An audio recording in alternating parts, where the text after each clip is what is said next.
Tolong tengok tu, zikir tu kadang saya pun lupa. Subhanallah walhamdulillah tu. Oh, yang lama punya. Yang lama tu. Ya, ya. Okay.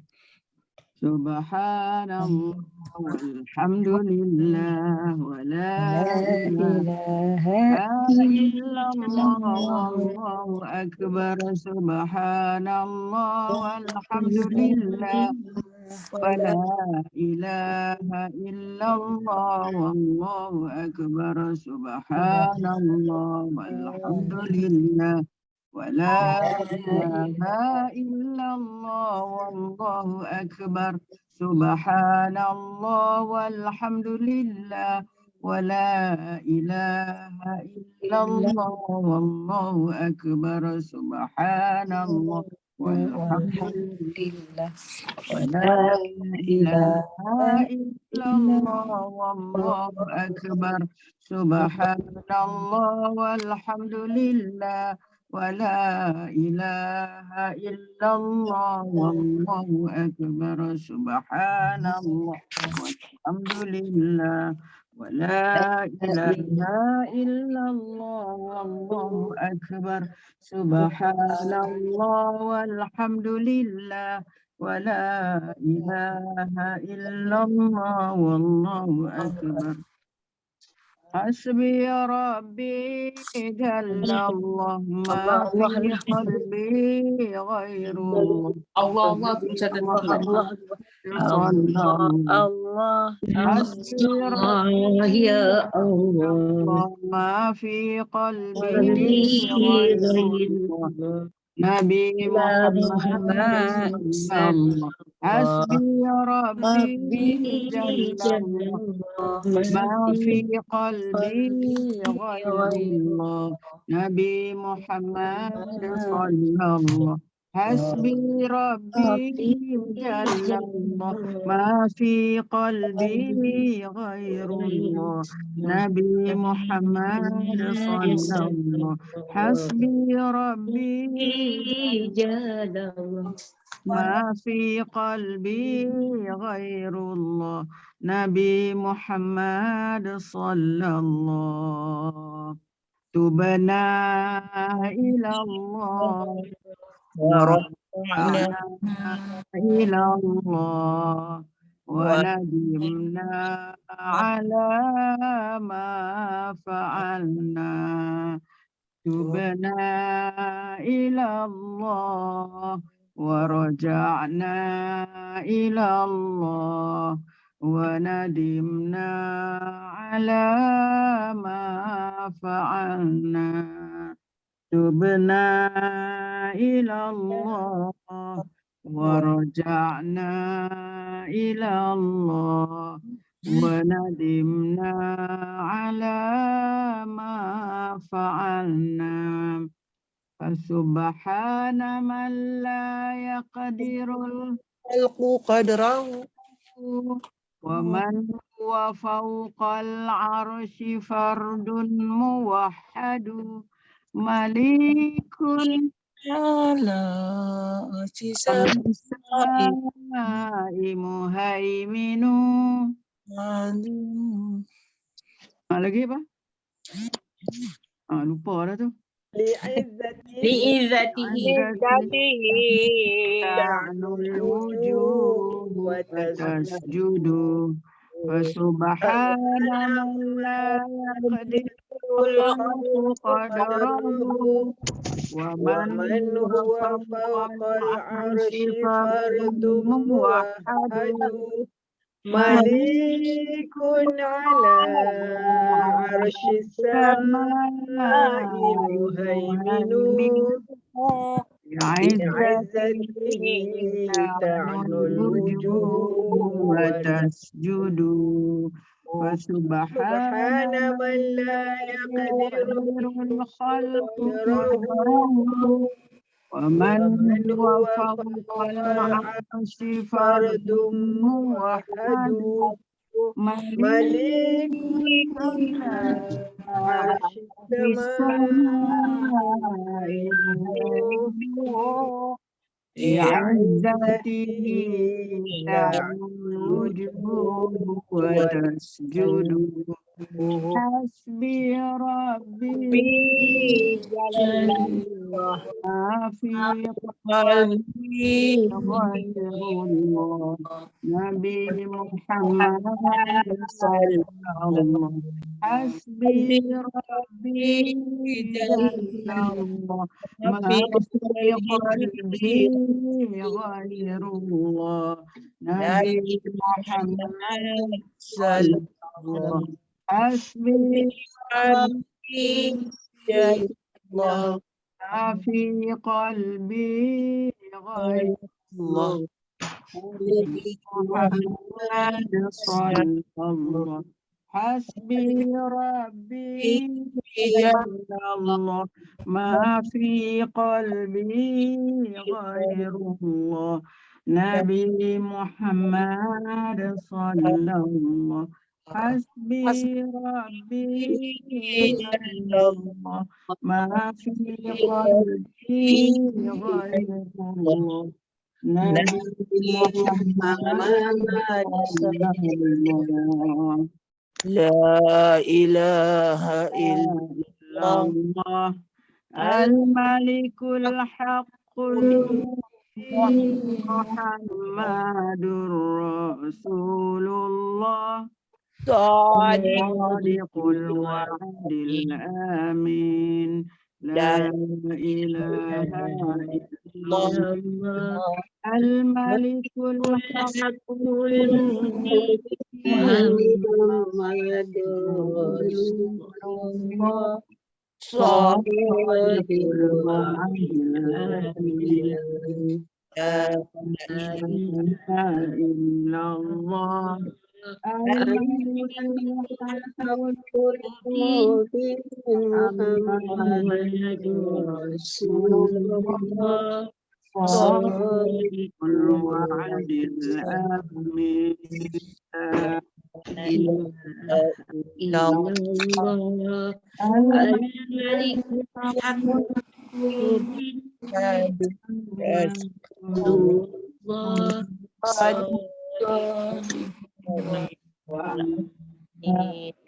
Astaghfirullah innallaha kana tawwaba أستغفر الله إن الله كان توابا أستغفر الله إن الله كان توابا أستغفر الله إن الله كان توابا أستغفر الله إن الله كان توابا. Okay. أعوذ بالله من الشيطان الرجيم. بسم الله الرحمن الرحيم. الحمد لله رب العالمين والصلاة والسلام على أشرف الأنبياء والمرسلين وعلى آله وصحبه أجمعين. Kita doa sikit. اللهم افتح علينا يا الله اللهم افتح علينا يا الله حكمتك وانشر علينا من خزائن رحمتك يا أرحم الراحمين اللهم نور قلوبنا بنور هدايتك كما نورت الأرض بنور شمسك أبدا أبدا برحمتك يا أرحم الراحمين آمين. doa daripada Asmaul Husna. Ya Allah, ya Allah, ya Khabir, ya Khabir, ya Khabir. Wahai Allah yang maha, wahai Allah yang maha, yang maha mengetahui dan maha mengenali. Ya Khabir, yang maha mengetahui, yang maha mengenali. Ilahana ya Allah, ilahana ya Rahman, ilahana ya Rahim. Ya Khabir, ya Khabir, ya Khabir. Antal khabiru bima fa'alna, syahidu bima qatarafna.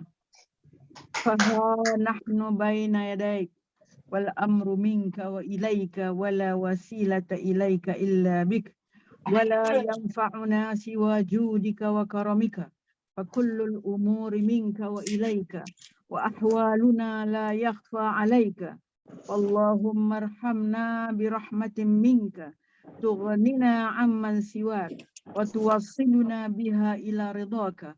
اللهم يا من لا يخفى عليه أحوالنا وجعلنا عليهم جميعا توجهاتنا واتكالنا جميع أحوالنا في أقوالنا وأفعالنا بلا محنة ولا بلوى والحفظ من الأهواء مع نيل ما نهوى يا عليم الخبير ya alimul khabir ya alimul khabir. Tuhan kami, Engkau yang maha mengetahui apa yang kami lakukan, yang maha menyaksikan dosa yang kami lakukan. Inilah kami berada di antara kedua tangan-Mu. Segala ketentuan bersumber dari-Mu dalam dan kembali kepadamu. Tiada jalan menuju ke hadrat-Mu kecuali bersama-Mu. Tiada bermanfaat bagi kami kecuali kurnia dan kemurahan-Mu. Kerana semua masalah adalah dari-Mu dan kepadamu. Keadaan kami tidak tersembunyi bagi-Mu. Maka ya Allah, rahmatilah kami dengan rahmat dari sisi-Mu yang menjadikan kami tidak perlu kepada selain-Mu. Rahmatilah kami sehingga dapat membawa kami menggapai keredaan-Mu ya Allah. Ya Allah, ya Khabir, ya Khabir, ya Khabir. Wahai yang tidak tersembunyi baginya keadaan dan kepadanya kami fokuskan segala tujuan dan tempat bergantung kami. Perbaikilah segala keadaan kami dalam segala perkataan dan perbuatan kami tanpa ujian dan cubaan, disertai dipelihara dari keinginan nafsu dan perkara yang segala yang kami dambakan. Wahai Zat yang maha mengetahui, lagi maha mengenali. Wahai Zat yang maha mengetahui, lagi maha mengenali. Wahai Zat yang maha mengetahui, lagi maha mengenali. Kabulkanlah permintaan kami dan hajat kami, ya Allah. Wa sallallahu ala sayyidina Muhammad wa ala alihi wa sahbihi ajma'in. Walhamdulillahi rabbil alamin. Qabalallahu minkum. Okay, insyaAllah hari ini kita tak baca lagi buku yang baru dapat tu. InsyaAllah saya akan masuk kepada tajuk lain lah. Tajuk lain. Tajuk yang mungkin biasa kita dengar. Dengar perkataan itu kita biasa dengar. Kiraman katibin biasa dengar tak? Kiraman katibin. Biasa kan? Itulah dalam dalam surah apa? Kiraman katibin tu surah. Tak ingat saya. Itu kiraman katibin kan, ada kita dengar. Jadi hari ini kita nak bincangkan, nak kenal dari dekat siapakah yang dikatakan kiraman katibin. Kiraman tu ialah malaikat-malaikat yang mulia. Malaikat-malaikat yang menulis, mencatat amalan kita. Kiraman katibin. Jadi di sini kita nak nak menghuraikan tentang itulah. Dan ada disebut di dalam ayat-ayat Al-Quran. Kita nak tahu tentang hakikat malaikat yang mencatat buku amalan kita. Hakikat malaikat yang mencatat buku amalan kita, dan mereka ini sentiasa setia bersama kita setiap masa. Nah, dia ada lah ni, kiri kanan kita ni. Dia ada kiri kanan kita ni sekarang. Jadi dia sentiasa bersama kita setiap masa. Tujuan kenapa? Agar kita menyadari kehadiran malaikat-malaikat itu. Kita sedar yang mereka ada di kiri kanan kita. Jadi kalau apa pun kita nak buat, kebaikan, keburukan, mana kita maknanya itulah beringat-ringat, berhati-hati. Dan mereka ini berusaha, malaikat ni berusaha bersungguh-sungguh untuk mana kita setiap masa, dia ada dengan kita setiap masa. Tujuannya agar kita sedar kehadiran malaikat-malaikat ini, maka Dengan itu kita berusahalah bersungguh-sungguh untuk menjaga adab sopan bersama mereka. Kita kena jaga juga adab sopan kita bersama-sama malaikat kita ni yang ada di kiri kanan kita ni. Okey. Ustazah, Ya. surah Al-Infitar ayat 11. Ayat 11 kan. Surah Infitar ayat 11. Ada tulis kalla bal tukazibun kan? Ayat 10 dia kata wa inna alaikum lahafizin kiraman katibin ya'lamuna ma taf'alun. Taf'alun. Juga tu lah.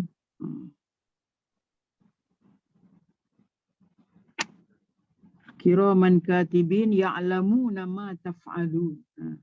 Kiraman katibin itu dirujukkan kepada para malaikat yang menulis ni. Katibin. Katibin tu daripada katibun. Katibun, katibani, katibuna, katibina. Jamak muzakkar salim. Kiraman katibin. Mereka ni malaikat-malaikat yang mulia. Dan mereka ni adalah malaikat yang mencatat. Kataba. Kataba makna tulis. Ni yang mencatat segala amalan kita hamba Allah. Ya'lamuna ma taf'alun. Lepas tu ada ayat yang akhir tu ya'lamun. Alima ya'lamu. Ya'lamu ni fi'il apa? Ada ya di awal ni. Fi'il mudhari' kan? Mudhari'. Makna present tense. Ya'lamun, mereka itu tahu. Mereka itu mengetahui. Ma taf'alun, apa yang kamu buat. Makna mereka ini sentiasa lah. Sebab tu digunakan fi'il mudhari'. Makna untuk menyatakan benda ni sentiasa berlaku. Sentiasa. Ya'lamuna ma taf'alun. Mereka itu mengetahui apa yang kamu buat. Bila mereka tahu, mereka akan tulislah dalam buku catatan. Okey. Di dalam surah Qaf, di dalam surah Qaf ayat 17-18 ada disebutkan di sini ayat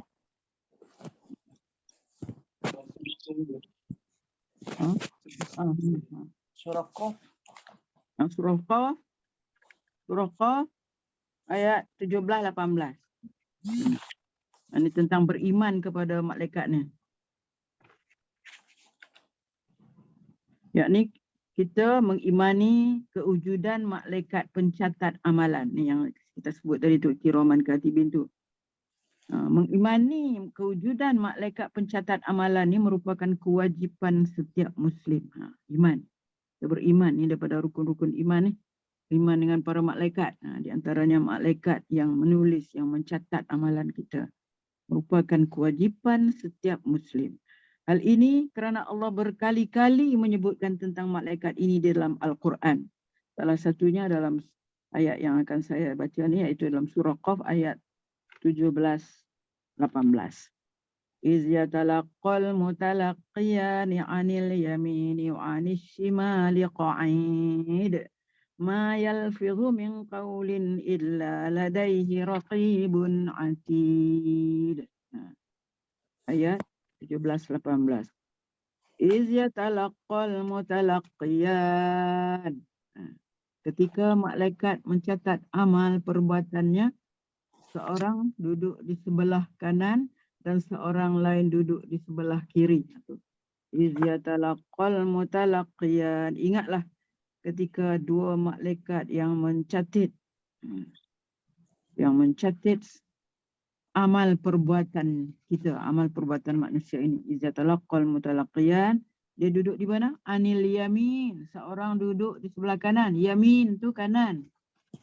Shimal kiri. Anil yamin. Wa anis shimali qa'id. Duduk. Qa'id tu qa'id. Qa'ada daripada qa'ada. Root dia qa'ada. Qa'ad duduk. Di sebelah kanan dan di sebelah kiri mereka duduk qa'id. Ma yalfidhu min qawlin illa ladaihi raqibun 'atid. Tiada satu kata lafaz pun yang diucapkan. Lafaz, dia sebut lafaz juga. Ma yalfidhu, tidak melafazkan seseorang min qawlin, daripada satu perkataan, melainkan illa ladaihi, melainkan ada di dekatnya ladaihi, ada di dekatnya malaikat yang kita namakan sebagai raqib atid, iaitu malaikat yang mengawas, yang selalu hadir. Malaikat pengawas yang selalu hadir. Raqibun atid. Itu dalam ayat Quran jelas, jelas disebutkan tentang dua malaikat pencatat ini, Raqibun atid. Imam Jarir At-Tabari, Imam Jarir At-Tabari meriwayatkan di dalam tafsirnya daripada Mujahid bin Jabr. Mujahid ni adalah dia seorang pakar tafsir dalam kalangan tabi'in. Ada tabi'in. Tabi'in itu pas Nabi, para sahabat, lepas tu tabi'in, mana masih hampirlah dengan para sahabat ni. Ni pakar tafsir di kalangan tabi'in. Ni Mujahid bin Jabri. Katanya bersama setiap manusia ada dua orang malaikat. Satu malaikat di kanan dan satu malaikat di kiri. Seperti mana yang disebut di dalam ayat tadi, dalam surah Qaf. Adapun malaikat yang berada di sebelah kanannya, maka ia mencatat kebaikan. Dan sementara malaikat yang berada di sebelah kirinya, ia mencatatkan keburukan. Itu yang kita dah tahu lama dah. Cucu kita pun tahu mana ada malaikat mencatat. Itu Raqib Atid. Dan di antara malaikat yang mesti wajib kita ketahui, mereka sebanyak ramai 25 orang. Ramai apa? 10 orang. Malaikat yang wajib kita tahu kan. Masuklah ni Raqib Atid. Jibril, Mikail, Israfil, Azrail, Raqib Atid, Ridwan, Zabani. Malik pun. Ridwan, Malik, Zabani. Jadi itulah di antara 10 malaikat yang wajib kita ketahui. Kedua-dua malaikat ini sangat tekun. Kedua-dua malaikat ni, Raqib Atid ni sangat tekun melakukan kerja mereka dan mencatat sekecil mana pun ucapan, sekecil mana pun perbuatan manusia sepanjang hari.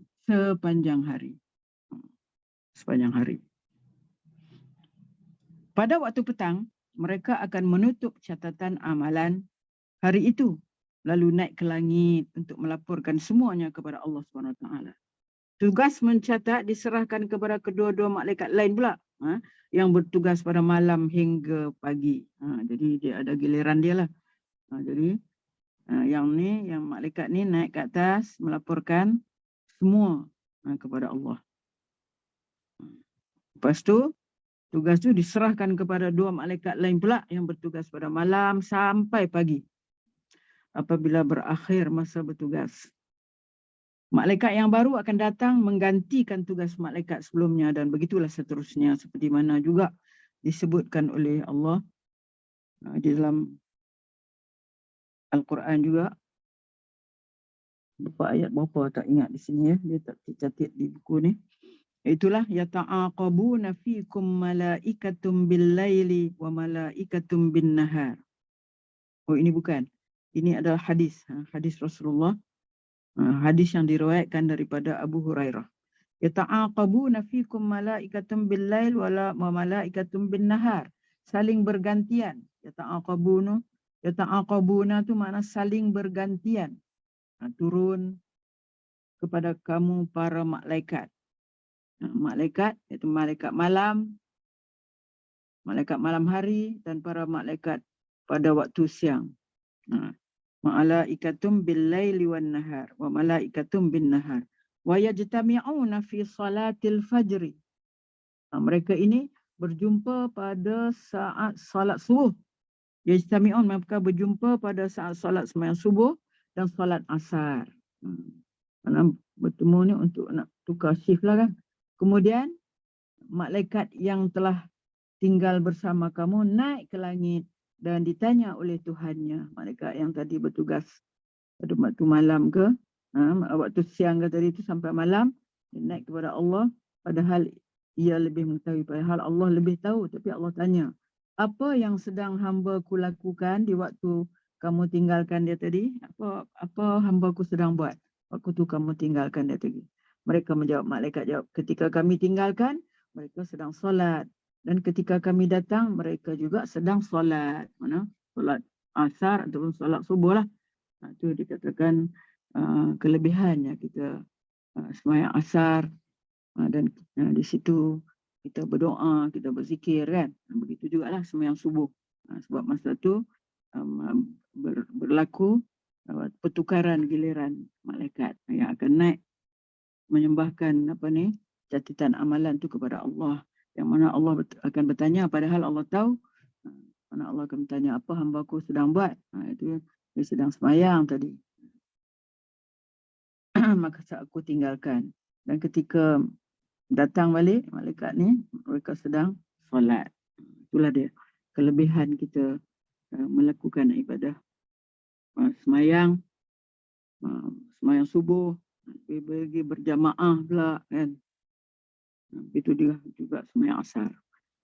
Dalam hadis riwayat Muslim daripada Abu Musa Al-Asy'ari, Rasulullah SAW bersabda yang bermaksud, Allah Azza wa Jalla tak pernah tidur dan tidak layak baginya tidur. Tidak layak bagi Allah.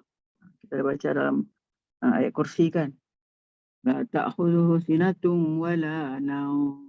Allah tu tidak mengantuk, tidak tidur. Inilah dia. Tidak pernah tidur dan tidak layak baginya tidur. Allah ni. Ia selalu mengangkat dan menurunkan timbangan untuk menyukat rezeki manusia. Diangkat kepadanya amalan malam sebelum amalan siang dan amalan siang sebelum amalan malam. Oleh sebab itu, Sayyidina Abdullah bin Abbas pernah berkata, Abdullah bin Abbas ni Ibnu Abbas. Terus kita selalu sebut Ibnu Abbas. Ibnu Abbas tu anak Abbas. Anak Abbas tu nama apa? Abdullah. Sepupu Rasulullah kan. Yang kita baca dalam silsilah keturunan Abbas. Anak kepada Abdul Muttalib kemarin tu. Jadi Abdullah bin Abbas ni adalah anak kepada Abbas. Itu anak pula. Abbas ni anak kepada Abdul Muttalib. Jadi sepupu Rasulullah. Abbas pernah berkata, Allah SWT menjadikan bersama manusia dua malaikat pencatat, kiraman katibin, pencatat pada waktu malam, dan dua malaikat pencatat pada waktu siang. Mereka mencatat dan menyimpan setiap amalan perbuatannya. Itu pengenalan mengenai malaikat Raqib Atid. Mana kita faham mereka ni ada giliran lah. Giliran siang dan malam. Mereka akan bertemu untuk tukar giliran tu, iaitu pada masa waktu asar, waktu subuh.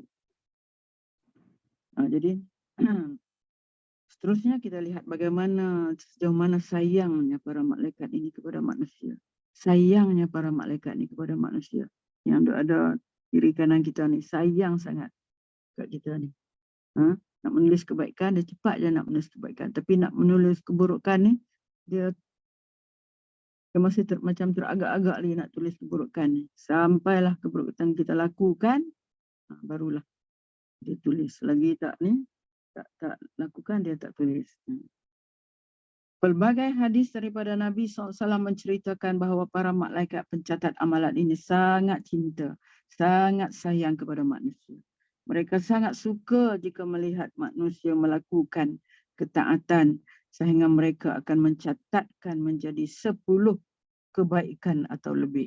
Yang baik tu, yang melakukan kebaikan tu, ketaatan tu, dicatatkan menjadi 10 kebaikan atau lebih. Hadis-hadis tentang hal ini sangat banyak. Sebahagiannya di dalam Sahih Bukhari dan Sahih Muslim banyak disebutkan. Okey. Bahkan satu langkah ke masjid ditulis menjadi 10 kebaikan. Satu langkah ke masjid ditulis menjadi 10 kebaikan. Ya Allah, ya Rabbi. Senangnya kita nak langkah ke masjid kan. Tapi itulah yang menjadi berat kepada kita. Ini khususnya kita kata orang lelaki lah kena ingat lebih ni tentang pergi ke masjid ni. Perempuan pun kalau ada kesempatan pergilah. Tidak ada yang boleh menimbulkan fitnah ke apa, pergilah. Untuk kita mendapat ganjaran ni. 10 kebaikan. Satu langkah ke masjid ditulis menjadi 10 kebaikan. Ibnu Khuzaimah meriwayatkan daripada Uqbah bin Amir al-Juhani. Sabda Nabi SAW. Iza tatahhara ar-rajulu thumma marra ila al-masjid fayara as-salata katabalahu katibuhu aw katibahu بكل خطوة يخطوها إلى المسجد 10 حسنات والقاعد فيه يرعى للصلاة كالقانت ويكتب من المصلين من حيث يخرج من بيته حتى يرجع إليه. Jika seseorang bersuci, iza tatahhara, seorang bersuci, tatahhara rajul, summa marra ilal masjid, lalu berjalan ke masjid untuk menunggu salat. Summa marra ilal masjidi fayar'as salah, mana dia tunggu untuk salat. Maka katabalahu, maka malaikat mencatat baginya, katabalahu katibuhu au katibahu, menulis baginya, penulisnya, ini malaikatlah atau 2 orang penulis, bikulli khutwatin, untuk setiap langkah, dicatat baginya 10 kebaikan. 10 kebaikan untuk setiap langkah. Bikulli khutwatin, bagi setiap langkah, khutwah itu makna langkah, yakhtuha yang dia langkah ke masjid, ilal masjid, 10 hasanat, 10 kebaikan. Wal qa'idu, orang yang duduk menunggu solat, ada orang yang pergi awal kan, duduk tunggu solat. Wal qa'idu fihi yar'a lis-salah, orang yang duduk menunggu solat dicatat seperti seorang yang sedang melakukan solat. Tengok besarnya. Kita kadang pergi masjid, mana sampai di masjid, imam pun Allahu Akbar, lari buat tu. Takut tak sempat. Ni kita yang qa'id ni makna yang menunggu. Orang yang menunggu, duduk menunggu solat, dicatat seperti seorang yang sedang melakukan solat. Ia akan terus dicatat sedang melakukan solat sejak keluar rumah hingga kembali kepadanya. Ya Allah ya Rabbi, kenapakah kita tak merebut peluang ini ya? Kenapa kita tak rebut peluang ini? Anak-anak kita yang lelaki, suami-suami kita, kenapa tak mau rebut peluang ni? Peluang yang atas tadi tu, pergi ke masjid, langkah pergi ke masjid, ke surau. Hendaklah kita ambil ingatan di sini kan. Di sinilah kita nak mengumpulkan sebanyak mana amalan untuk kita beratkan timbangan kita. Ingat tak kita baca itu? Faman saqulat mawazinu fahuwa fi 'aishatir radiyah. Nak beratkan amalan. Siapa yang beratkan amalan dia, maka fahuwa fi 'aishatir radiyah. Faman khaffat mawazinu, siapa yang ringan timbangannya, mizannya, mawazinu fahuwa man khaffat mawazinu fa ummuhu hawiyah wa ma adraka ma hiya, sampailah akhir ayat, narun hamiyah. Jadi ingat ya, orang yang duduk menunggu solat dicatat seperti seorang yang sedang melakukan solat. Ia akan terus dicatat sedang melakukan solat sejak keluar dari rumah. Sejak dia keluar dari rumah lagi, sampailah selesai dia balik ke rumah, dicatatkan dia sebagai seorang yang melakukan solat. Ya. Okey, itu di antara apa yang ditulis oleh 2 malaikat tadi ya. Raqib Atid, 2 malaikat yang menulis kebaikan dan menulis apa keburukan. Selain daripada itu, ialah untuk memberatkan amalan kita juga ialah membaca Al-Quran sehingga khatam. Membaca Al-Quran sehingga khatam merupakan amalan yang sangat disukai oleh malaikat. Malaikat dia suka dengar hamba Allah membaca Al-Quran, sangat disukai oleh malaikat. Imam Ahmad bin Marwan Ad-Dinawari dalam kitabnya Al-Mujalasah meriwayatkan kata-kata Sufyan Ats-Tsauri, jika seorang manusia mengkhatamkan Al-Quran, malaikat mencium keningnya. Jika seorang manusia mengkhatamkan Al-Quran, malaikat mencium kening dia. Malaikat cium keningnya. Merasakah? Kita merasakah? Tidak langsung. Secara tidak langsung Itulah, kita tak rasa malaikat mencium keningnya. Setiap malam malaikat ini akan bergaduh. Malaikat akan bergaduh. Bila malam, dia bergaduh dengan syaitan. Tujuannya apa? Dia bergaduh ni untuk merebut hak penjagaan manusia. Kan kita kata kalau orang yang ambil semayang sebelum tidur, mana malaikat jaga tu sampai siang. Kita baca suratul Mulk, itu semua adalah sangat disukai oleh malaikat. Jadi dikatakan malaikat ni dia bergaduh dengan syaitan untuk berebut hak penjagaan manusia. Ibnu Hibban meriwayatkan daripada Jabir, sabda Nabi SAW yang bermaksud, jika seorang manusia mendekati tempat tidurnya, malaikat dan syaitan segera mendekatinya. Kita ingatlah bila kita nak tidur tu ada dua yang duk menunggu ni. Malaikat dan syaitan. Selalunya siapa yang menang? Selalu siapa yang menang?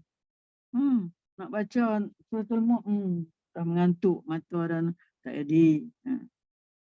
Selalunya syaitan lah yang menang. Jadi kita nak lawan ni. Bila kita nak tidur, kita ingat, ni ada dua orang ni nak apa ni?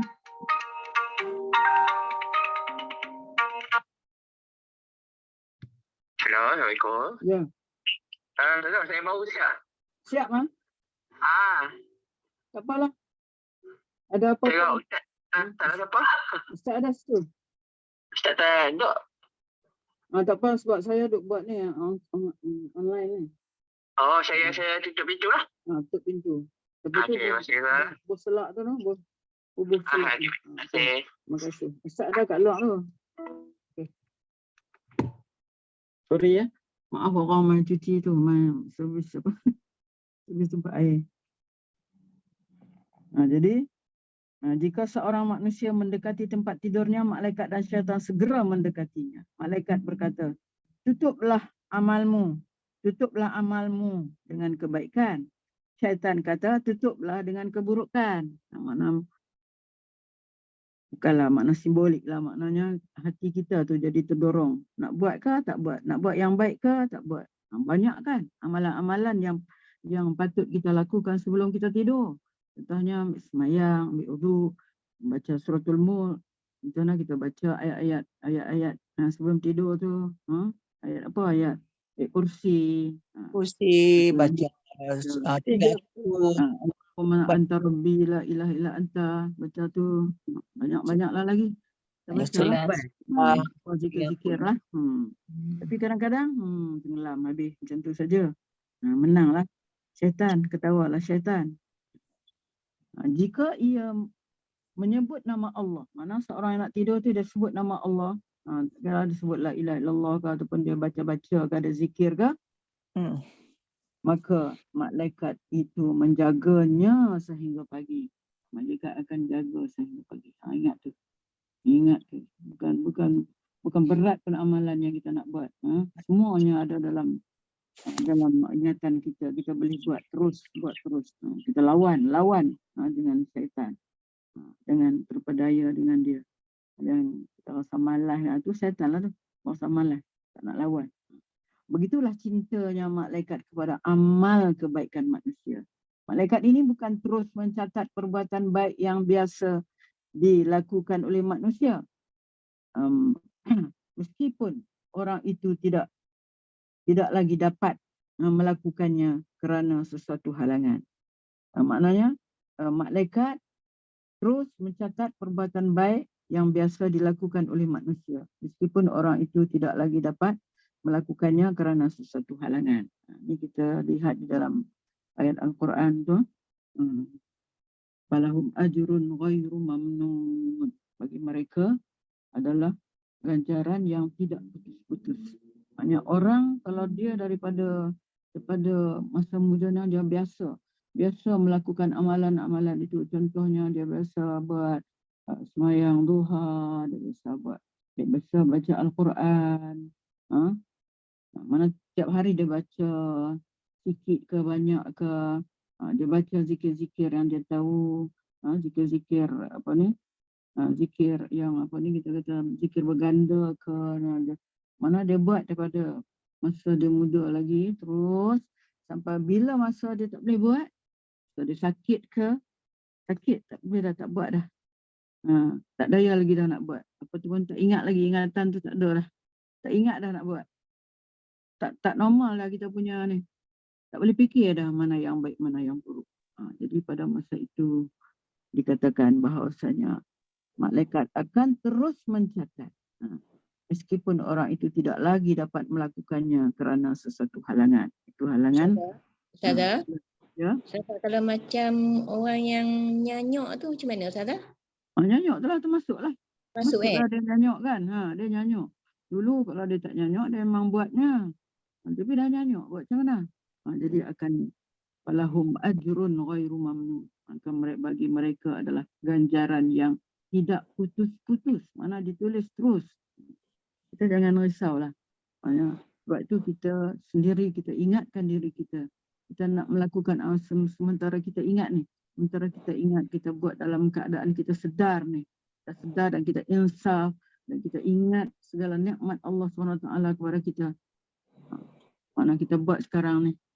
Supaya kita akan dapat ganjaran itu bila kita sakit besok, dah tak boleh buat, dah nyanyuk, dah lupa, maka Allah akan beri ganjaran yang tidak putus-putus. Falahum ajrun ghairu mamnun. Imam Al-Bukhari ya. Ustazah, yang orang sakit yang terlantar atas katil tu, yang setengah orang tu yang saya tengok adalah yang mampu solat lagi. Setengah tu macam tak tahulah, mungkin dalam hati dia solat kan. Tapi dia tak nak solat. Macam mana tu? Dia dikira juga Tengok terlantar atas katil bertahun-tahun kan. Kalau fikiran dia masih ni, dia masih ingat. Dia kena semayang. Kita yang ni kena usahakan lah untuk dia dapat semayang. Kita kena pandu. Kita bantu dia. Macam Kak Mu dah buat sekarang ni dekat wak macam tu lah. Kak Mu kena pandu dia. Kena ambil wuduk dia semua ya. Duduk dekat dia bila semayang. Takbir. Ingatkan. Baca Fatihah. Rokok. Sujud. Kita kena tolong ingatkan dia. Selagi dia masih ingat. Selagi dia boleh buat lah benda tu. Kalau dia tak ingat dah barulah. Maknanya dikatakan sebagai amalan dia itu akan berterusan ditulis, dicatat. Jika dia beramal semasa sihat, semasa muda, semasa senang. Itu dia lah. Kalau tak ada, dia tak dapat menampung. Tak ada lah. Kosong je lah. Tak ada apa. Tapi kata keadaan kita sihat sekarang, kadang kita berkemampuan untuk mengerjakannya, kita lakukan. Sampai satu tahap, bila kita dah tak mampu, contoh kita dah lupa, dah ingat dah. Yang itu akan tercatat sepanjang hayat dia nanti. Sepanjang hayat. Itu. Imam Bukhari meriwayatkan dalam daripada Abu Musa sabda Nabi, "Idza maridal 'abdu aw safara." Jika seorang hamba sakit, maridal sakit lah. Sakit yang mana dia tak boleh ingat langsung dah. Dia tak boleh nak melakukan sembahyang secara sedar. Idza maridal 'abdu aw safara, ataupun dia musafir. Kan dia musafir banyak dia kehilangan dia punya mana ibadat-ibadat yang selalu dia buat, sembahyang sunat ke apa ke kadang-kadang. Kutiba lahu mislu ma kana ya'malu muqiman sahihan.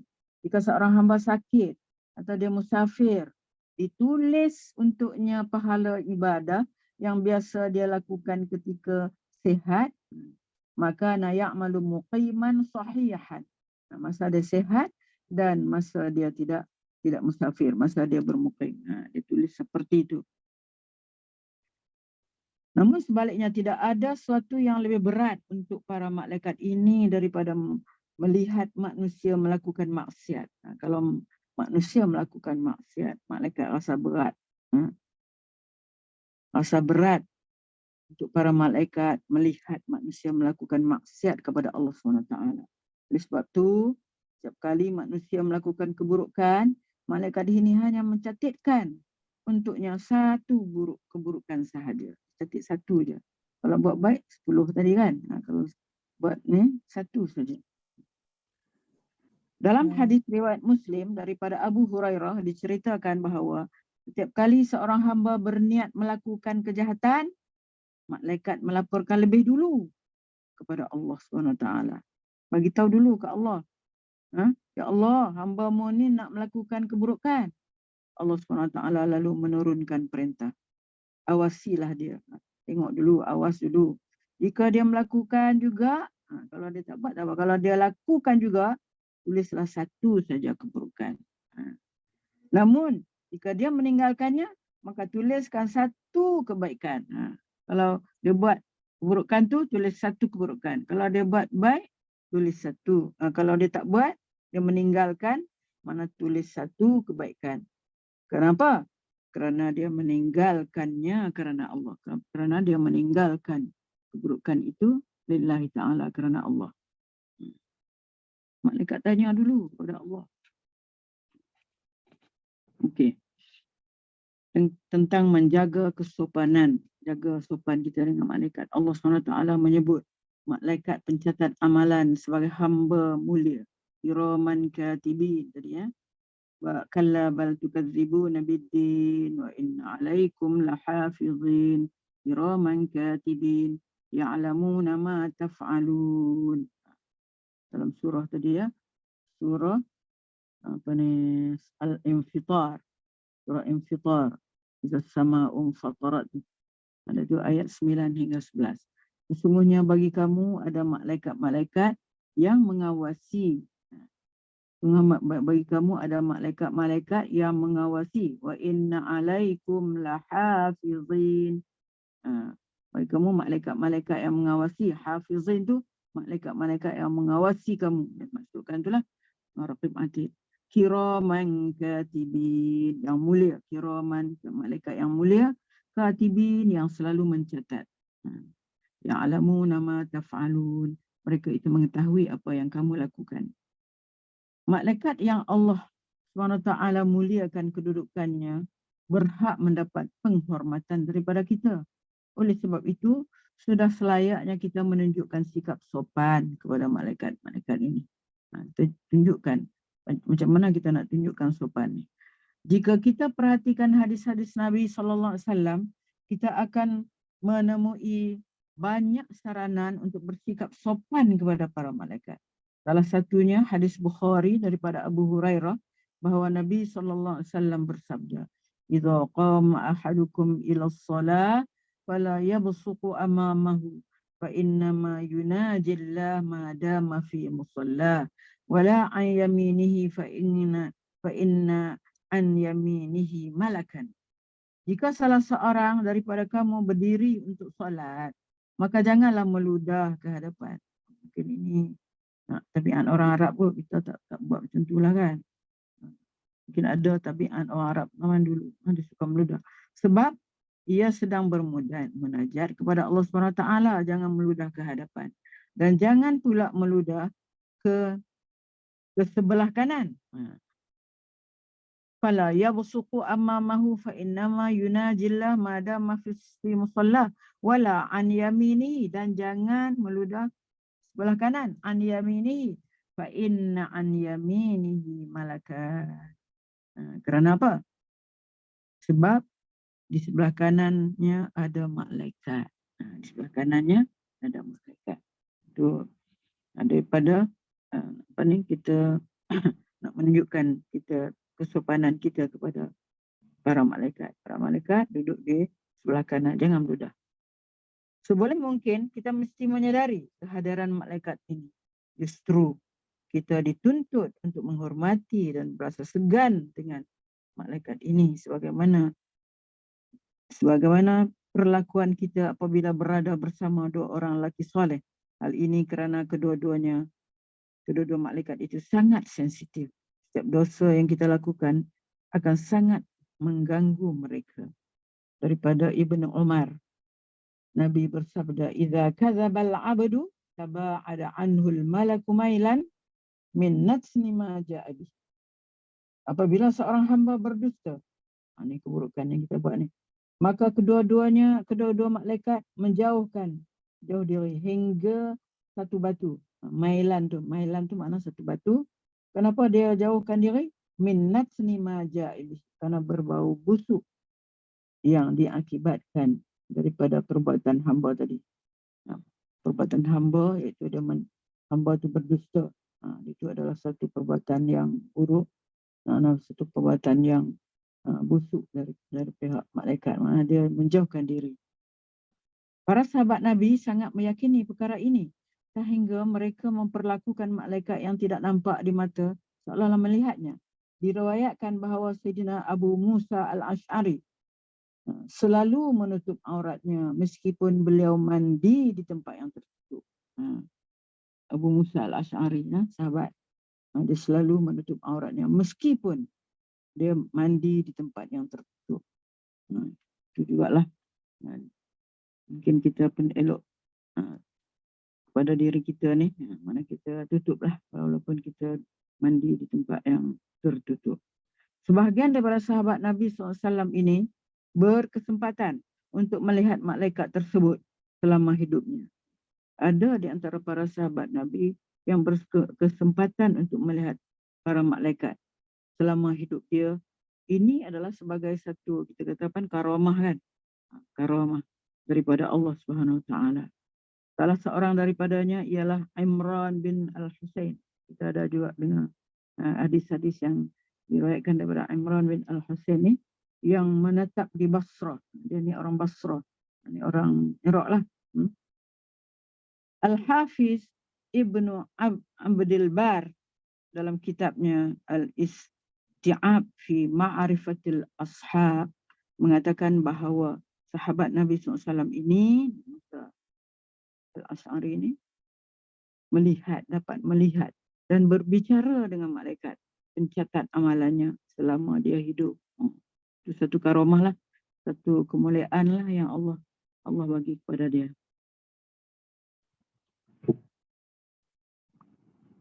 Boleh melihat malaikat sebelum wafat.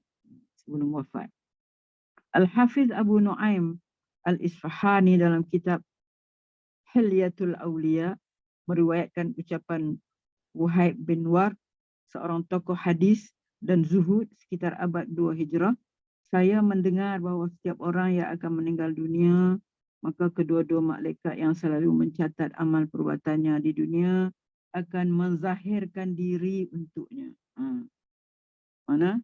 Malaikat Raqib Atid ni akan menzahirkan diri dia semasa seorang tu nak wafat.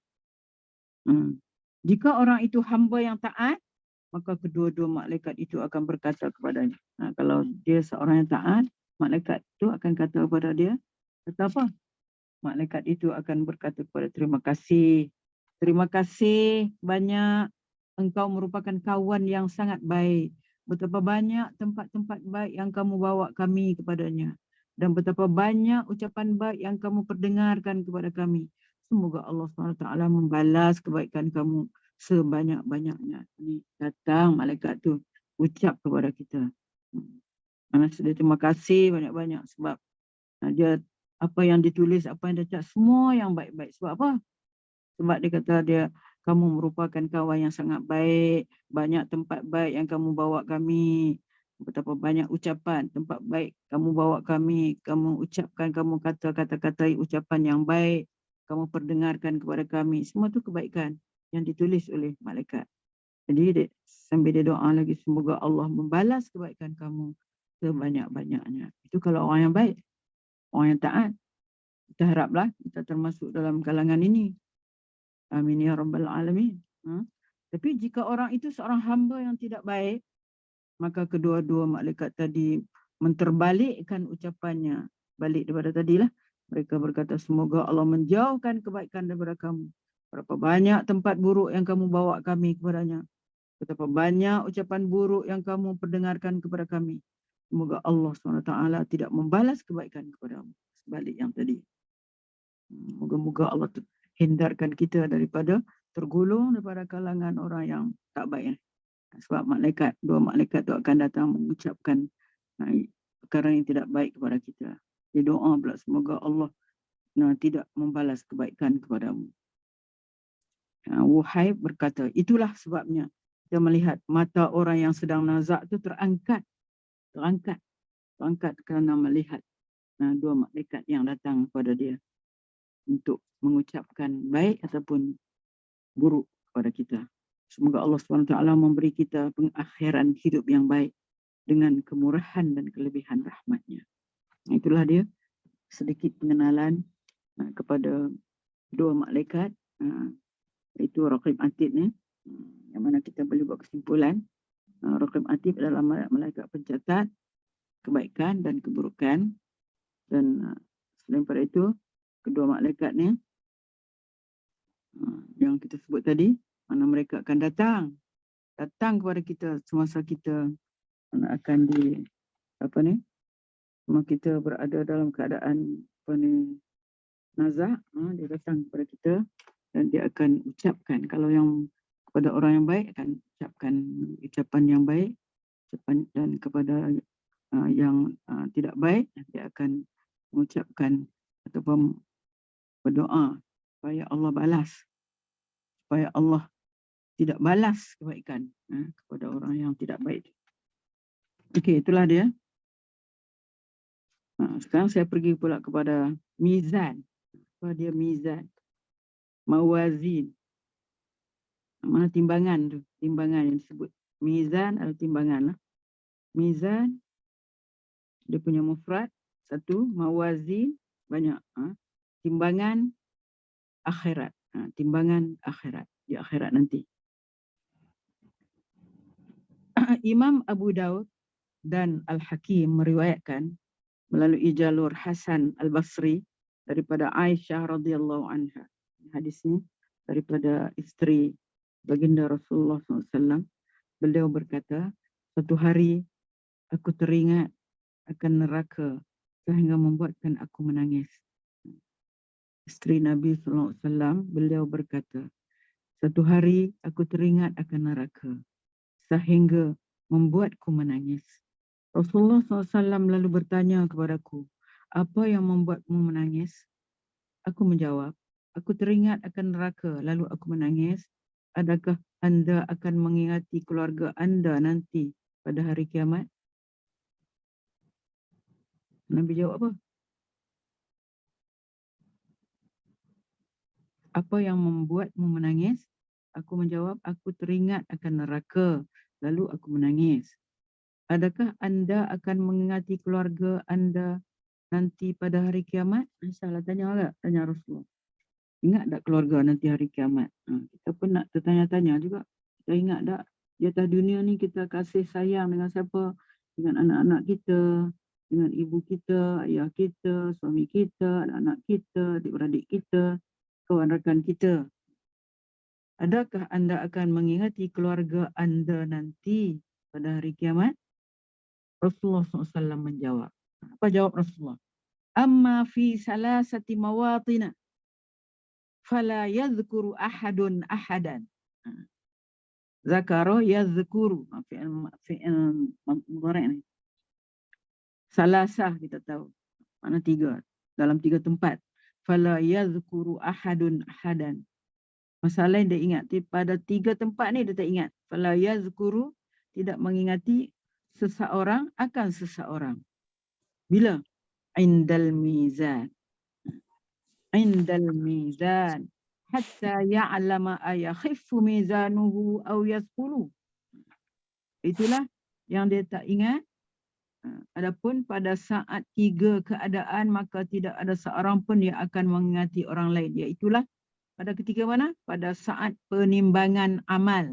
Indal mizan tu. Indal mizan, pada saat penimbangan amal hingga ia tahu timbangan kebaikannya lebih berat atau lebih ringan. Hatta ya'lama ayakhifu, sehingga dia tahu adakah yakhifu ringan timbangannya, mizanuhu au yathqulu ataupun berat. Itu satu. Di masa mana lagi? Kedua, wa indal kitabi hatta yuqalu ha umqra'u kitabiyah hatta ya'lama aina yaqa'u kitabuhu afi yaminihi am fi shimalihi. Ini tempat kedua ialah ketika iaitu pada saat buku-buku catatan amal berterbangan hingga ia tahu buku itu jatuh ke tangan kanan. Jatuh ke tangan kanan. Afi yaminihi aina yaqa'u kitabuhu, jatuh kitabnya tu. Afi yamini, adakah di tangan kanannya? Am fi shimalihi, ataupun di tangan kirinya? Am min wara'i zahrihi, di tangan kiri, tangan kanan kah, di tangan kirinya, ataupun dari belakangnya. Am fi wara'i zahrihi, ikut belakang. Ini lagi dahsyat, ikut belakang. Inilah tangan tu. Dari kanan, alhamdulillah, kalau buku catatan kita terima daripada kanan. Daripada kiri, ringan sikit. Tapi kalau daripada belakang, kita kena kilah tangan kita nak ambil buku catatan daripada belakang. Itu yang kedua. Yang tak boleh ingat. Dan ketiga, bila? Inda sirat. Ketika di sirat, idza wudi'a baina zahrai jahannam. Itu pada masa nak melintasi titian sirat yang terletak di atas punggung neraka hingga ia melaluinya. Kan?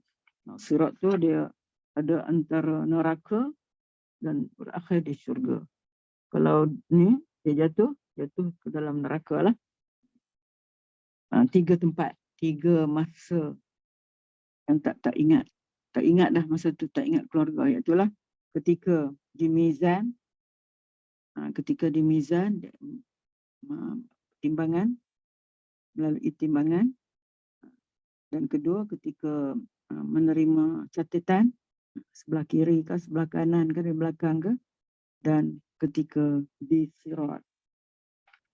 Okey. Semua perawi hadis ini percaya.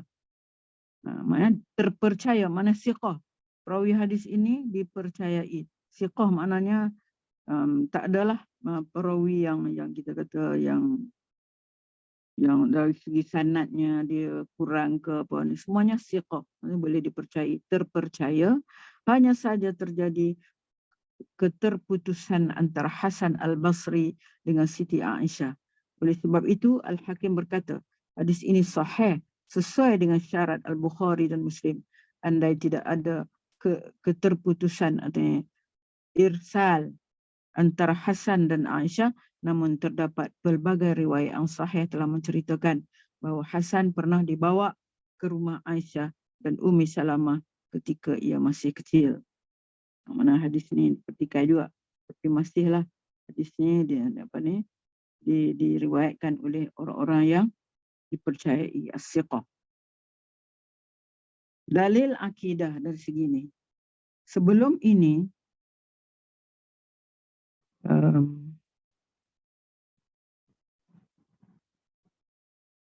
buku catatan amal manusia akan diserahkan pada waktu hisab nanti.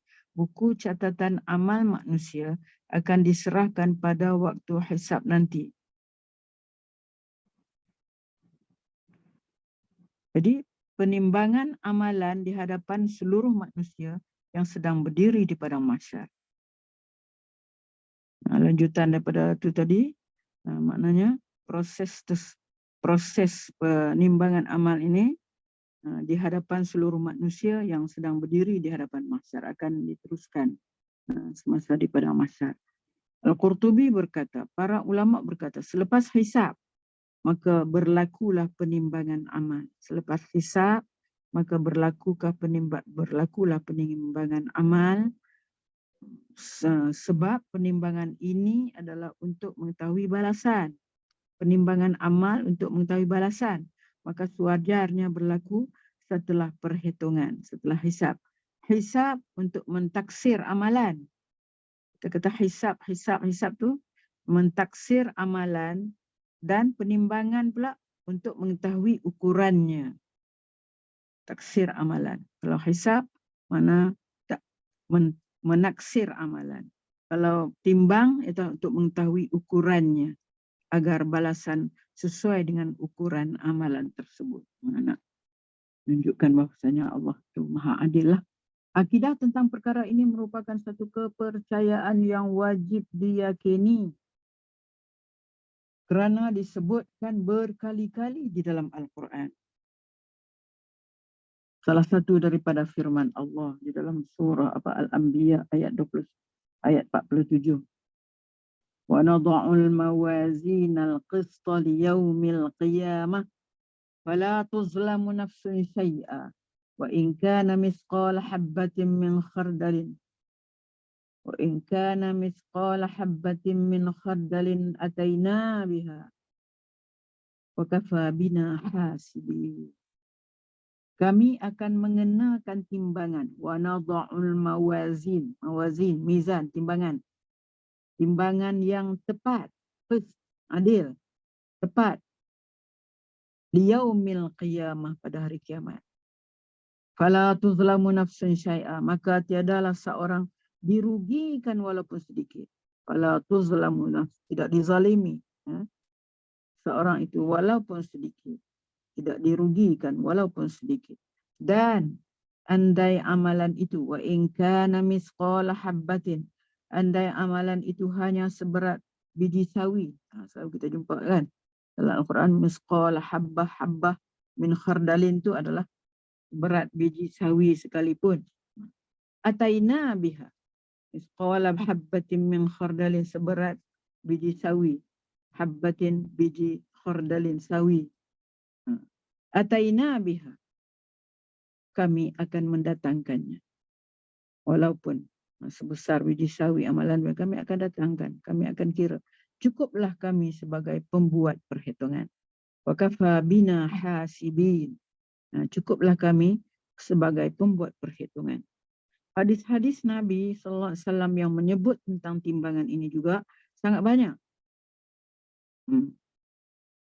Sebuah hadis dalam kitab Az-Zuhdu karangan Ibnu Mubarak daripada Salman Al-Farisi. Kita biasa dengar kan Salman Al-Farisi.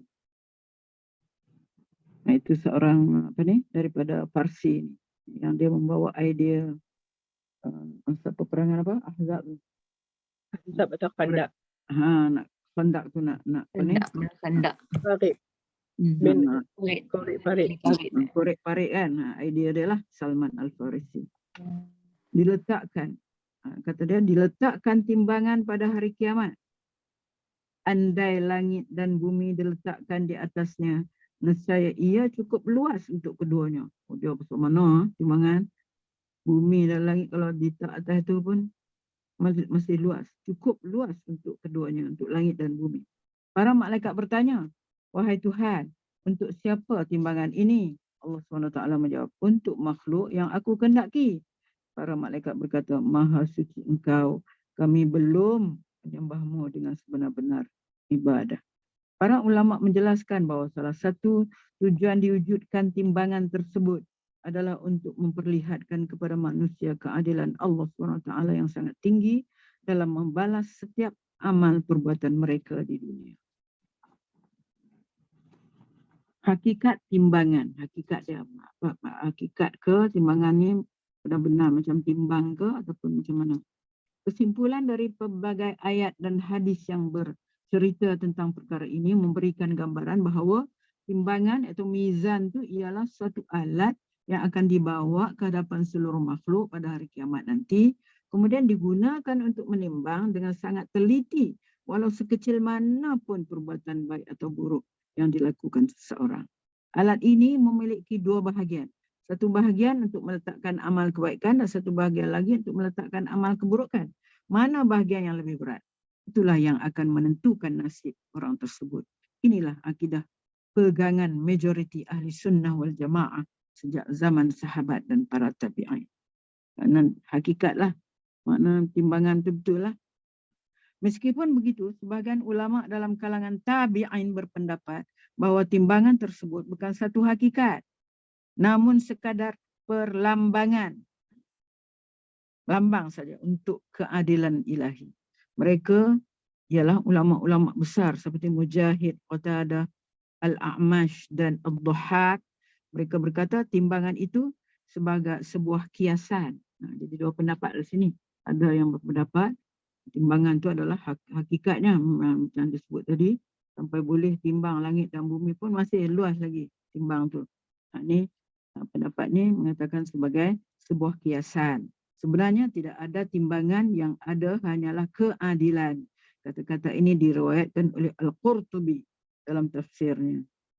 Walaupun pendapat ini boleh diterima dari aspek bahasa, hadis-hadis daripada Nabi SAW menunjukkan bahawa timbangan itu bukan sekadar kiasan, akan tetapi sebuah hakikat. Jadi kita lebihlah kepada itu, hakikat ni.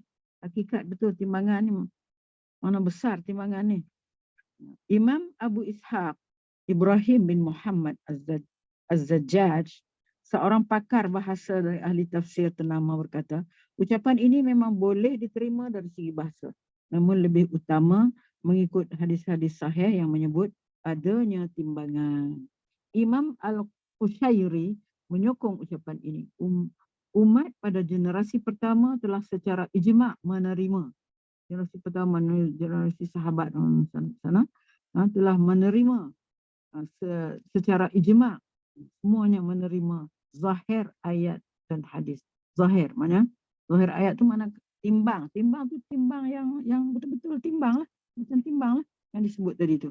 Yang lebih besar, yang boleh muat langit bumi kalau ditimbang luas lagi. Ini zahir ayat tu, maksud zahir ayat. Ini tanpa takwil, tanpa takwil. Apabila mereka telah berijma' seperti itu, maka wajib bagi kita ni untuk menerima zahirnya, dan zahir ini seolah-olah telah menjadi nas. Kita terimalah zahir. Seperti mana pada zahirnya, mana kita terima mengatakan memang ada mizan tu, mizan, timbangan tu memang ada. Majoriti ahli sunnah wal jamaah meyakini sepenuh hati adanya mizan yang akan menimbang amal perbuatan manusia bagaimana disebut dalam Al-Quran dan hadis, sambil menyerahkan hakikat, bentuk dan sifat alat tersebut kepada Allah. Itu kita terima zahirnya dan kita serahlah kepada Allah.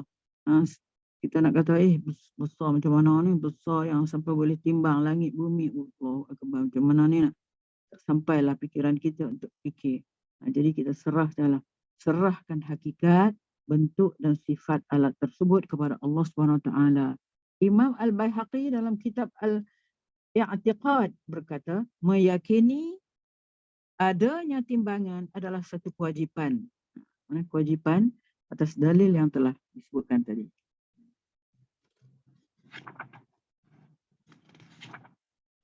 Sikit lagi ya. 10 minit. Pemberat mizan, timbangan. Majoriti ahli sunnah wal jamaah berpendapat bahawa benda yang akan diletakkan di atas timbangan itu bukan amalannya, akan tetapi catatan amalan tersebut. Hal ini kerana amal perbuatan seperti solat dan lain-lain bukannya benda-benda yang boleh ditimbang. Antara tokoh sahabat yang berpendapat sedemikian ialah Ibnu Umar. Abdullah bin Umar ni anak Sayyidina Umar radhiyallahu an. Imam Al-Qurtubi juga berpendapat. Imam Al-Qurtubi berkata inilah pendapat yang benar dan didukung oleh hadis. Mana disokong oleh hadis. Hadis tentang hal ini cukup banyak. Salah satu daripadanya ialah seluruh riwayat daripada Abdullah bin Umar bin Al-As yang bercerita tentang bitaqah. Bitaqah itu mana lembaran berisi kalimah tauhid mengalahkan semua catatan keburukan seseorang. Antara amalan manusia yang terdapat beberapa amalan yang memiliki nilai yang sangat besar di sisi Allah SWT sehingga dapat memberatkan timbangan kebaikannya. Salah satunya ialah akhlak mulia yang dimiliki oleh seorang Muslim. Akhlak mulia juga sebagai salah satu daripada untuk memberatkan timbangan. Makna akhlak yang mulia yang dimiliki oleh seorang Muslim. Abu Daud dan At-Tirmizi meriwayatkan daripada Abu Darda bahawa Rasulullah SAW bersabda, "Ma min syai'in asqalu fil mizan min husnil khuluq." Ada sesuatu amalan yang paling berat diletakkan di atas timbangan seorang mukmin daripada akhlak yang mulia. Maknanya memberatkan mizan dia adalah akhlak yang mulia. Begitu juga kalimah tasbih dan tahmid untuk mengagungkan nama Allah. Yang kita selalu baca ayat ni kan, hadis ini. Meskipun ringan pada lisan, namun kalimah-kalimah ini akan menjadi pemberat timbangan pada hari kiamat nanti. Dalam hadis riwayat Bukhari dan Muslim daripada Abu Hurairah radhiyallahu anhu, Nabi SAW bersabda, kalimatani khafifatani 'alal lisan, thaqilatani fil mizan, habibatani ila rahman. Dua kalimah yang sangat ringan di lidah. Khafifatani 'alal lisan, lisan ringan di lidah, namun sangat berat timbangannya. Saqilatani fil mizan, namun sangat berat timbangannya, juga sangat dicintai oleh Allah. Habibatani ila rahman, yang sangat dicintai oleh Allah, iaitu subhanallah wa bihamdi, subhanallahil azim, subhanallahil azim, subhanallah bihamdi. Itu dimaksudkan dua kalimah yang akan memberatkan timbangan. Begitu juga dengan amalan sedekah. Amalan sedekah tadi yang boleh memberatkan mizan juga, iaitu akhlak yang mulia, akhlak yang dimiliki oleh seseorang, akhlak yang baik. Yang kedua ialah dua kalimah. Dua kalimah itu subhanallah bihamdi, subhanallahil azim. Yang ketiga ialah dengan amalan sedekah yang dikeluarkan oleh seseorang daripada sumber yang halal. Kecil mana pun sekali Allah, sekecil mana sekalipun mana sedekah itu, Allah SWT akan mengembangkan dan membesarkannya sehingga menjadi pemberat timbangan kebaikan di akhirat nanti. Bukhari dan Muslim meriwayatkan daripada Abu Hurairah, sabda Nabi SAW, man tasaddaqa bi'adali tamratin min kasbin tayyib wa la yaqbalullah illa tayyib wa inna Allah yataqabbaluha biyaminihi summa yurabbiha li sahibihi kama yurabbi ahadukum faluwahu hatta takuna mislal jabal. Siapa yang bersedekah dengan harta yang baik, dan Allah memang hanya menerima daripada yang baik sahaja, maka Allah akan menerima sedekah itu dengan tangan kanannya.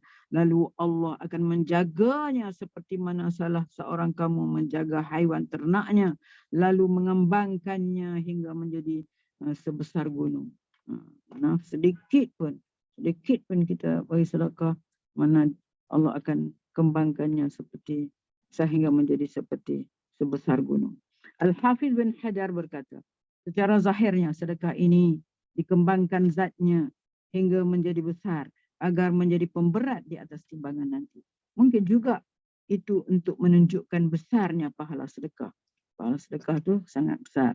Namun tentu saja semua amalan itu menjadi berat di atas timbangan apabila dilakukan dengan penuh keikhlasan. Ini syarat yang utama, itulah ikhlas. Kita buat apa pun, ialah kita berakhlak ke, kita mengucap dua kalimah tadi, subhanallah bihamdi, subhanallahil azim, dan kita memberi sedekah itu hendaklah dengan penuh keikhlasan kerana Allah SWT semata-mata. Syekh Ali Al-Khawas berkata, janganlah seorang sekali-kali berasa bahawa amal ibadahnya telah banyak. Dia rasa amal ibadahnya dah banyak, sebab amal ibadah orang seperti kita, meskipun gunung sebesar gunung, seringkali tidak menjadi benda yang berat di atas timbangan akhirat nanti kerana tiada ikhlas di dalam. Itu ikhlasan ni sangat penting. Ikhlas sangat penting di dalam setiap amalan kita. Okey. Imam Abu Hamid Al-Ghazali menulis dalam Ihya Ulumuddin. Imam Ghazali dalam Ihya Ulumuddin dia menulis, ketahuilah bahawa tidak ada yang akan selamat daripada kengerian timbangan ini melainkan orang yang selalu bermuhasabah dirinya di dunia. Kita kena muhasabah diri kita di dunia ini, serta selalu menimbang setiap perbuatan, perkataan dan pemikiran kita dengan timbangan syariat. Sebagaimana ucapan Umar radhiyallahu anhu, hisablah dirimu sebelum kamu dihisab, dan timbangkanlah amalmu sebelum kamu ditimbangkan. Hasibu qabla an tuhasabu. Umar. Pokoknya ini adalah ucapan Umar. Oleh itu, marilah kita sama menimbang setiap perbuatan kita dengan timbangan syariat. Timbangan syariat mana? Adakah kita buat itu bertepatan dengan syariat? Kita lihat, kita timbangkan, kita hisapkan.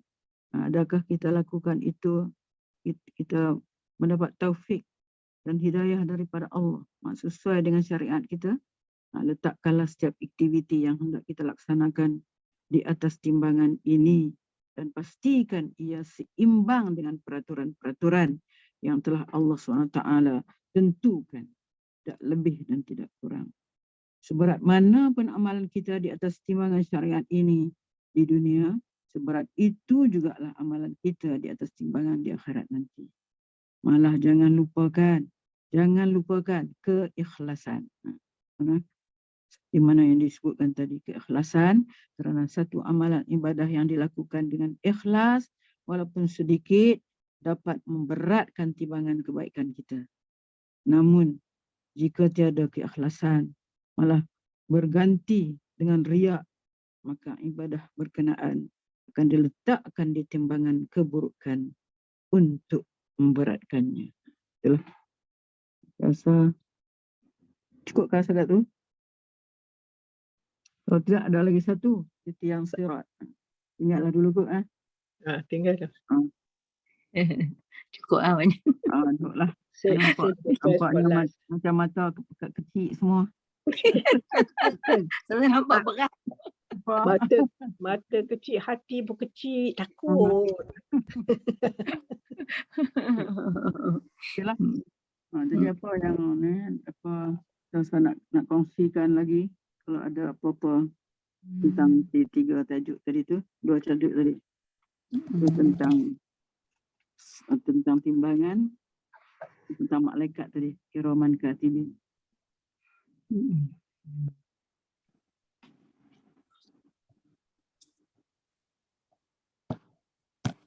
InsyaAllah untuk minggu akan datang kita nak ni tadabbur kan. Pada Jumaat akan datang. Tadabbur sambung ayat. Alhaakumut takasur. Nak habis dah. Ada beberapa ayat lagi di akhir-akhir tu. Allahu Akbar. Okeylah, maknanya semoga dengan mana kita faham bahawasanya apa yang saya sebutkan tadi semua kita tahu. Semua kita tahu dah. Kan? Cuma itulah. Cuma nak zakir fa inna dzikra tanfa, nak ingatkan je lah. Saya pun nak ingatkan diri saya. Kena faham tentang apa dia, tentang dikatakan al-mizan tu apa, timbangan tu apa, timbangan amalan tu apa, macam mana nak beratkan timbangan amalan kita, nak beratkan dengan amal baik. Sebelum tu, apa dia tajuk kita? Tentang malaikat tu yang menulis segala apa yang kita lakukan, apa yang kita ucapkan, apa yang kita buat, apa yang anggota kita buat, dan apa yang mulut kita ucapkan. Saya rasa kita ni mulut lebih banyak kot, lebih banyak cakap. Kalau cakap yang berfaedah tak apa. Ni cakap yang bukan-bukan, cakap. Tak fikir kata benda tu, ni orang sebelah ni duk tulis ni, orang sebelah ni duk dengar ni, orang sebelah kita ni duk dengar. Dia nak tulis. Bagaimana kita lihat kasih sayang malaikat kepada kita kan. Kalau yang keburukan tu dia tak nak tulis lagi. Dia tanya dulu. Nak tanya Allah dulu macam mana ni. Nak tulis kan dia nak tulis macam mana ni. Allah sampai kata tengok dulu. Tengok dulu. Tunggu dulu. Kalau dia buat benda tu, baru tulis. Kalau dia tak buat, dia tinggal. Kerana Allah, maka bagi dia satu markah kebaikan. Kalau dia buat juga, bagikan dia satu markah kejahatan. Satu je. Kalau dia buat kebaikan, 10. Ni kalau dia buat jahat, 1 je. Mana kasih sayang Allah kepada kita yang harus kita fikirkan dengan teliti. Banyak. Ya. Kalau kebaikan tadi dia akan catatkan perbuatan dan percakapan. Kalau yang di dalam hati Ustazah, dia catat juga ke? Dia tahu tak? Malaikat tahu tak? Macam niat yang baik tu kan, kita selalu kalau niat tu kita dapat pahala dah katakan. Dia akan tahu. Dia akan kalau tak salah lah ingatan saya. Dia akan tahu dengan cara dia boleh bau. Kalau yang baik tu dia bau. Kalau yang tak baik tu dia busuk. Oh, Masya Allah. Ya, ada satu Dia boleh mengenali kewangian dan kebusukan Hmm. bauan. Hmm. Kewangian dan kebusukan. Dulu ada Ustaz cerita tu. Ada kan? Ada. Malaikat tahu dengan bau kewangian dan busuk. Menentukan mana yang baik dan mana keburukan. Ya. Mana hatilah. Aduh, Masya Allah. Ya. Allah tahu. Allah lebih mengetahui, tetapi ini Allah nak jadikan satu kebuktian. Kebuktian. Kalau kata tak ada malaikat tu, dia tak payah employ kata orang pekerja tu, malaikat tu sebab dia mengetahui semua dah. Tapi dia bagi tugas pada mereka untuk catat untuk apa Ustazah cerita dulu? Untuk membuktikan. Membuktikan. Betul tak Ustazah? Saksi lah, saksi. Untuk membuktikan. Kesaksian. Kesaksian. Tapi kita sedar tak kehadiran dia? Kehadiran dua malaikat ni kita sedar tak sedar, itu yang nak tahu Ustazah ya. Kita kena bagi hati kita ni sedarlah kehadiran mereka ini. Maknanya kalau kita sedar bila nak lakukan sesuatu tu tak jadilah. Kita teringat kan, kita teringat ada pencipta ni, ada malaikat ni, tak jadi. Sekurang-kurangnya dapat menjadi apa ni? Iktibar. Menghalang kita daripada melakukan keburukan. Ya. Ustazah, ni saya yang saya duk ingat lah perjalanan hidup kita ni daripada awal hingga sekarang. Kalau kita fikir balik, kita ni macam diatur hidup kita ni daripada awal hingga sekarang, kan? Ya. Jadi kita kena doa banyak. Betul tak Ustazah?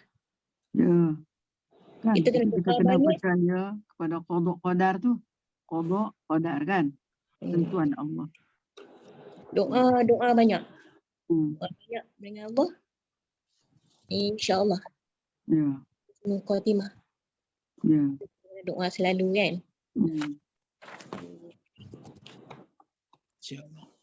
Sebab kita semua tahu semua tu Ustazah, yang Ustazah kita tadi. Ya. Ustaz Mizan, kita semua tahu. Cuma yang saya rasa doa itu yang perlu. Doa itu yang perlu. Kita doa pada Allah je lah. Kan? Yang doa usilahul mukmin. Doa itu adalah senjata kepada Allah. Senjata kepada orang beriman. Doa. Jadi kita banyakkan doa. Kadang-kadang kita malas nak doa. Doalah dengan bahasa Arab lagi kita dapat berkat. Doalah dengan bahasa Melayu. Allah faham. Doa. Tentunya kita doa. Bila kita tak doa, Allah kata kita ni seorang hamba yang sombong. Amboi, sombong dia. Tak mau minta kat aku. Kita doa. Doa banyak-banyak. Apa ni Ustazah tadi yang malaikat Tukasyir tadi tu subuh asar kan, dia saja nak dia macam mana dia timing dia rutin tu timing ke macam kata asar dekat nak maghrib ke dan subuh habis subuh ke macam mana dia tukar, tak dapat nak bayangkan macam mana tu Ustazah. Dia kata masa. Dia kata masa. Bila? Masa dia. Masa subuh dan masa asar, masa pertukaran. Mana kita sangat digalakkan kita buat. Jangan lewat solat kan? Subuh. Buat ibadah subuh tu, lepas tu kita duduk lagi kan. Supaya yang dia kata bila Allah tanya hamba aku buat apa tadi masa kamu nak naik tadi, dia duduk buat ibadat. Alhamdulillah. Masa kamu turun kat dia tu, dia duduk buat apa? Dia duduk buat ibadat. Itu masa asar lah. Itu jadi silih berganti. Ya ta'aqabuna. Pasal subuh tu macam pendek kan. Habis subuh dia dah tak ada, tapi asar ni panjang. Kadang cerita balik kerja tak juga semayang sampai jalan. Jalan kan. Apa sebulan ni buat dalam perjalanan balik. Tak balik. Maknanya bila dia dah naik tak cantik tak cantik apa-apa, semayang belum lagi kan pasal asam betul. Cantik tak elok Keadaan tu lah. macam tu. Kadang macam tu je lah. Kalau Ah. hari-hari macam tu. Kadang Itulah itu kalau yang kalau di- orang di- yang kalau orang yang ada kesedaran, dia jalan-jalan lah. Solat Dia dulu selepas pernah, semayang. Masya Dia nak Allah. balik selepas semayang. Mm-mm. Lepas ni semayang, mana apa ni jam dah ke. Macam tu lah dia menentukan sesuatu yang baik. So, kita boleh rancang lah Boleh sebenarnya. rancang lah. Nak seribu daya. Nak seribu Tapi daya. dah habis kerja dah 20 tahun dah. Pasal selalu sebut dalam Quran sebut asar kan, waktu asar. Pasal waktu tu leka. Mal asr. Memang leka lah. Sama dia. Kadang-kadang apa ni terlepas dia tu kan sampai 7:30, 7 kan. Astagfirullah. Astagfirullahalazim. Sampai habis waktu. Itulah. Itulah kita kena ingatan lah. Mana kita carilah peluang macam mana boleh kita duduk semayang subuh berjamaah, kemudian duduk sekejap. Kemudian begitu jugalah semayang asar. Lepas tu kita berzikir. Lepas asar tu zikir, duduk sekejap. Allahu Akbar. Okey. Ustazah nak baca doa ke? Baca doa. أعوذ بالله من الشيطان الرجيم بسم الله الرحمن الرحيم الحمد لله رب العالمين والصلاة والسلام على أشرف الأنبياء والمرسلين وعلى آله وصحبه أجمعين اللهم إنا نستودعك يا الله اللهم إنا نستودعك يا الله ما علمتنا فاردده إلينا عند حاجتنا إليه ولا تنسناه يا رب العالمين اللهم إنا نعوذ بك من الهم والحزن ونعوذ بك من العجز والكسل ونعوذ بك من الجبن والبخل ونعوذ بك من غلبة الدين وقهر الرجال اللهم إنا نعوذ بك من علم لا ينفع ومن قلب لا يخشع ومن نفس لا تشبع ومن دعاء لا يستجاب له ولا يسمع اللهم يا الله اللهم يا عليم اللهم يا عليم يا عليم يا عليم انفعنا بما علمتنا وعلمنا ما ينفعنا وزدنا علما الحمد لله على كل حال ونعوذ بالله من عذاب النار اللهم أخرجنا من ظلمات الوهم وأكرمنا بنور الفهم وافتح علينا بمعرفة العلم وحسن أخلاقنا بالحلم وسهل لنا أبواب فضلك وانشر علينا من خزائن رحمتك يا أرحم الراحمين اللهم إنا نسألك بلاغة فهم النبيين وفصاحة حفظ المرسلين وسرعة إلهام الملائكة المقربين وأكرمنا يا أكرم الأكرمين يا Allah, berilah manfaat atas ilmu yang telah Engkau ajarkan kepada kami dan ajarkanlah ilmu yang bermanfaat bagi kami serta tambahkanlah ilmu untuk kami. Segala puji bagi Allah atas segala keadaan dan kami memohon perlindungan kepada Allah dari siksa neraka.